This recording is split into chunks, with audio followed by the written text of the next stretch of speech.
आज हम एक बहुत कॉमन प्रॉब्लम्स है ट्रिगर फिंगर की, उसके बारे में चर्चा करेंगे। तो ये ट्रिगर फिंगर होती क्या है? इसमें सामान्यतः आपकी उंगली या अंगूठा जो कि बेंट हो जाता है और वो इसी अवस्था में रह जाता है, इसको ट्रिगर फिंगर कहते हैं। ठीक है, तो बेसिकली ये ट्रिगर फिंगर को मेडिकल टर्मिनोलॉजी में टेनोसाइनोवाइटिस भी कहते हैं, जो कि ये बताता है कि आपके टेंडन्स में सूजन आ गई है। तो टेंडन्स क्या होते हैं?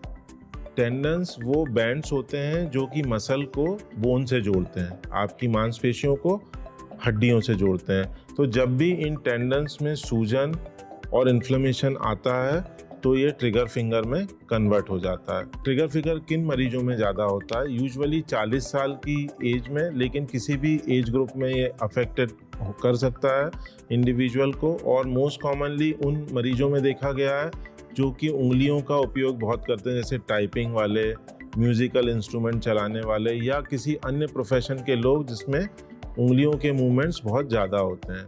तो टेंडन का जो काम होता है वो फिंगर्स के और छोटे जॉइंट्स के मूवमेंट्स को कंट्रोल करता है। तो जब भी इनमें इन्फ्लेमेशन होता है या सूजन आती है तो ये जो है एक पर्टिकुलर अवस्था में स्टक हो जाते हैं। कैसे बचा जा सकता है? आप जब भी अपने इस प्रोफेशन में हैं और हाई रिस्क हैं तो आप हमेशा एक लिमिटेड ड्यूरेशन के बाद अपने जॉइंट्स को, अपनी उंगलियों को आराम दें और नियमित रूप से उनके व्यायाम करते रहें।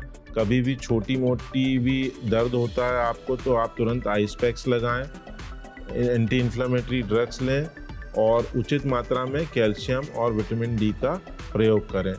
कभी कभी ट्रिगर फिंगर के इलाज के लिए हमें स्प्लिंट की भी ज़रूरत पड़ती है। स्प्लिंट एक सपोर्ट होता है जिससे जो उंगली है वो सीधी अवस्था में वापस लाने में काफ़ी मदद मिलती है। इसके अलावा कुछ जेल हैं, कुछ ऑइंटमेंट होते हैं जो कि उस पर्टिकुलर छोटे जॉइंट्स की सूजन को कम करते हैं, उनका भी इस्तेमाल किया जा सकता है। और पेन मैनेजमेंट की एक मोडालिटी है जिसको ट्रिगर पॉइंट इंजेक्शन कहते हैं।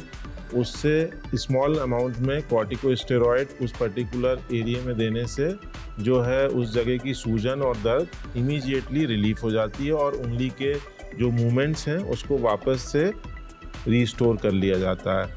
कई केसेस में इन सब के इस्तेमाल के बाद भी आराम नहीं मिलता है तो सर्जिकल करेक्शन से इन मरीजों को आराम दिया जाता है। धन्यवाद।